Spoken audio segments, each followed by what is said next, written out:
Está na altura da rubrica Última Fronteira. Está connosco o Miguel Gonçalves, o coordenador nacional da Sociedade Planetária. Bom dia, Miguel. Bom dia, Cristina. E hoje temos dois enigmas para desvendar de uma vez só. Olha, vamos começar com um corpo que tem o curioso nome de 174P Escheclus, vamos só chamá-lo por Escheclus, e que, de acordo com o que dizem os astrónomos, é um corpo classificado como Centauro. Ele orbita ali aquela zona entre Júpiter e Neptuno, e este tipo de corpos são curiosos, em particular este nosso amigo, por uma razão muito simples. É que ele tem alguns problemas de identidade. Ele é uma espécie de um asteroide que às vezes também se comporta como um cometa. E aquilo que nós conhecemos dos cometas é que os cometas, quando estão muito longe do Sol, são grandes bolas de gelo, mas à medida que se aproximam do Sol, começam a sublimar, começam a ganhar aquela cauda tão característica dos cometas. E, portanto, o que é curioso neste nosso cavalheiro Centauro é que, mesmo a uma distância muito elevada do Sol, ele já começa a exibir comportamentos de cometa. Começa a efervescer, digamos assim, começa a sublimar. Isto é apenas uma representação artística do que será um corpo daquele tipo, e foi notícia esta semana este corpo por uma razão simples, porque houve uma investigação feita, várias observações feitas a este corpo, e nós já sabemos que corpos deste tipo são constituídos sobretudo por monóxido de carbono, dióxido de carbono, cianeto de hidrogênio, metanol, e, portanto, nós estamos à espera de ver isso na constituição deste tipo de corpos.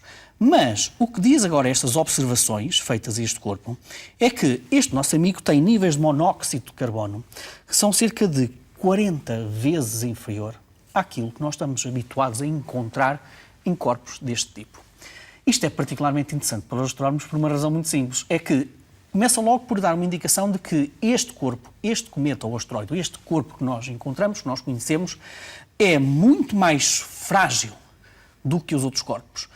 E pode-se perguntar logo, será que todos os centauros têm mais ou menos esta constituição?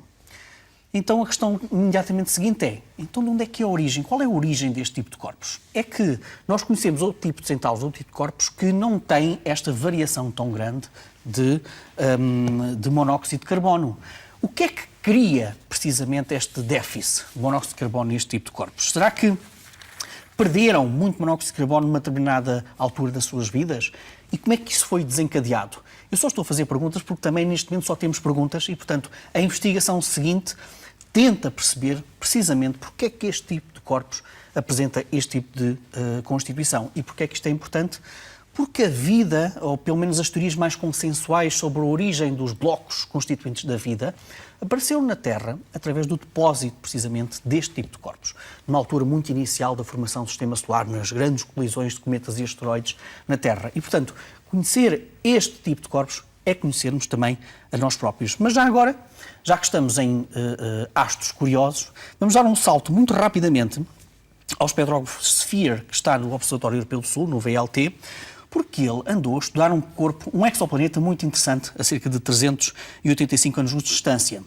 Este exoplaneta tem cerca de 6 a 12 vezes a massa de Júpiter e tem a curiosa temperatura de 1000 a 1400 graus e, portanto, é quentinho.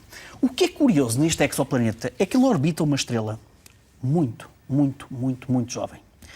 E quando nós olhamos para este tipo de corpos muito jovens, quer a estrela e quer, obviamente, o planeta, nós estamos à espera de encontrar grandes discos de poeira à sua volta. Porque é precisamente desses grandes discos de poeira que nascem, precisamente, os exoplanetas. Ora, Cristiano, está fácil de ver qual é aqui o mistério. O mistério é que o Sphere, quando olhou para este par, não encontrou um único disco de acreção à volta desta estrela. Lançando logo a questão, então como é que apareceu este planeta? De onde é que veio? Como é que pode aparecer? Como é que nós podemos ter ali um exoplaneta se não temos um disco de acreção de poeira que lhe dá origem? Olha, é mais um enigma com exoplanetas que fica aqui no ar e que, se calhar, vamos ter mais exoplanetas curiosos nesta edição. Muito bem, Miguel, e avançamos agora com a vida e morte de planetas em pulsares. Estás a ver? Era exatamente essa a deixa. Vamos falar de outros exoplanetas curiosos. Este tem outro tipo de curiosidade, porque nós não estamos... Quando nós olhamos para a evolução das estrelas de grande massa, sabemos que as estrelas de grande massa na parte final das suas vidas, é sempre muito difícil falar em morte das estrelas. Elas apenas alteram, no fundo, a sua forma, as suas densidades.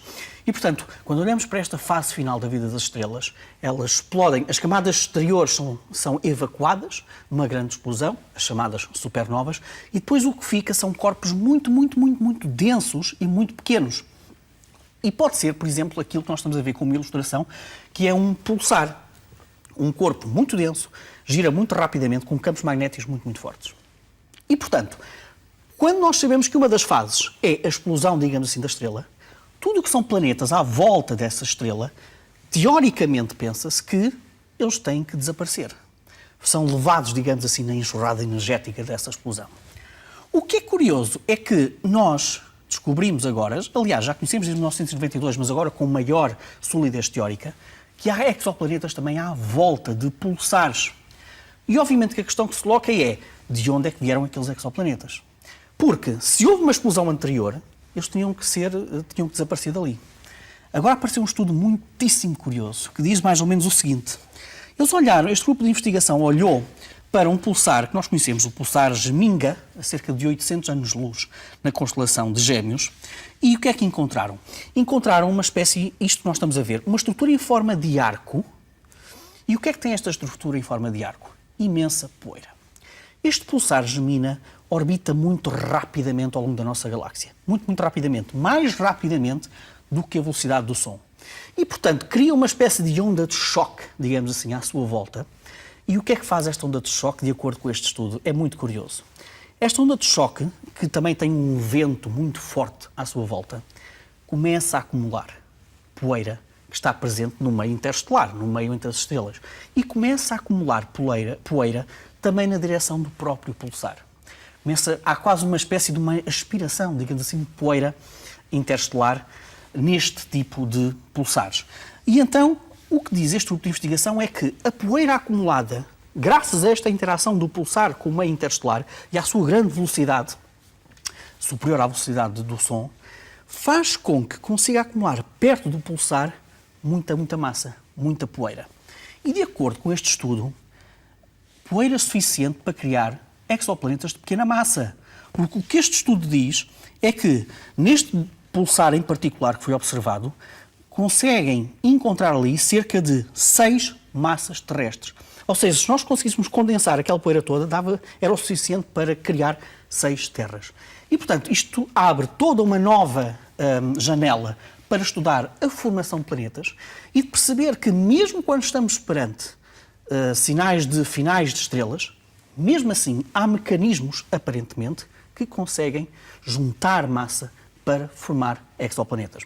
O que este grupo agora pede é que seja possível observar outros pulsares com a tecnologia, por exemplo, do ALMA, o conjunto de radiotelescópios do Observatório Europeu do Sul, que é muito específico e que é formidável para analisar precisamente este tipo de poeira e tentar descobrir se à volta de outros pulsares nós também encontramos este tipo de fenómenos. Se isso acontecer, então conseguimos perceber melhor como é que conseguimos encontrar exoplanetas à volta de estrelas que passaram por eventos absolutamente extraordinários. Miguel, e vamos agora ao tema final e, neste caso, o que é que nos trouxeste para hoje? Estou aqui a ver as notas enviadas, a grande mancha vermelha de Júpiter, não é? Tinha que ser esta semana mostrarmos a grande mancha vermelha de Júpiter por uma razão muito simples. Há muitos anos os cientistas estavam à espera que uma sonda passasse relativamente próxima da grande mancha vermelha para perceber melhor o que é este fenómeno. Ora, este é um vídeo que permite, para já, percebermos o seguinte. Esta grande mancha vermelha é um anticiclone que neste momento tem o tamanho de uma Terra, de um planeta como a Terra. Mas já o conhecemos desde meados do século XIX. E provavelmente este grande anticiclone, muito quente, estamos a falar de temperaturas superiores a 1000 graus, este anticiclone veio a modificar-se ao longo do tempo. Como nós estamos a ver, as observações mais recentes dizem que a grande mancha vermelha tem vindo a encolher ao longo destes anos. É o que nos mostra este vídeo dado pelo Hubble, aliás. Agora vamos ver as imagens que a sonda Juno tirou esta semana a cerca de 9000 km de distância da grande mancha vermelha. Chama a atenção que isto são imagens brutas, colhidas logo depois do evento. Estamos ali a ver a grande mancha vermelha na parte de baixo. E nós vamos ver de seguida imagens que foram editadas pelo público em geral, porque há aqui uma componente desta missão Juno muito interessante, é que coloca à disposição do público em geral para que outro tipo de pessoas com mais sensibilidade para as questões do tratamento de imagem possam trabalhar as imagens capturadas pela Juno. E então o que nós vamos ver de seguida, estas são ainda imagens brutas, são imagens que foram tratadas digitalmente por pessoas em todo o mundo. E que o curioso, cá está, são estas imagens que são editadas. E agora, o que é que isto nos traz? A Juno passou esta semana a 9.000 km de Grande Mancha Vermelha e todo o seu arsenal científico esteve a analisar precisamente a Grande Mancha Vermelha. Isto diz-nos que, durante os próximos tempos, os próximos anos, se calhar as próximas décadas, nós vamos ter conhecimento, cada vez mais estudos sobre o que é que terá acontecido a esta Grande Mancha Vermelha. Por que é que ela está aparentemente a reduzir de tamanho? Quais são os mecanismos que permitiu alimentar este anticiclone durante séculos e séculos que nós já o conhecemos? E tentar perceber porque é que nós também encontramos mini manchas vermelhas, digamos assim, ao longo de Júpiter, encontramos algumas também em Saturno e, no fundo, perceber esta grande meteorologia que existe em Júpiter. E, no fundo, foi aquilo que eu te disse, os cientistas estavam à espera, desesperadamente à espera, que a Juno passasse naquela zona para recolher dados no infravermelho, no visível, em vários comprimentos de onda, para perceber a turbulência deste gigantesco anticiclone em Júpiter. Muito rapidamente, uma sugestão desta semana para dia 21 de julho, sexta-feira, às 21h30, no grande auditório da Faculdade de Ciências da Universidade de Lisboa, uma conferência pública está inserida no Encontro Nacional de Astronomia e Astrofísica do IGNITE e em que um conjunto de investigadores, de astrónomos, vão ter um tempo muito limitado para deliciarem a plateia, quem estiver lá presente, com temas absolutamente extraordinários que vão desde as receitas de exoplanetas, a luz do Sol, os monstros galácticos, a astroinformática, por exemplo. E, repito, é no dia 21 de julho, sexta-feira, às 21h30, na Faculdade de Ciências de Lisboa. Fica essa sugestão, Miguel. Obrigado e até o próximo domingo. Fazemos agora uma breve pausa. Voltamos já a seguir para a terceira hora de Bom Dia Portugal. Até já.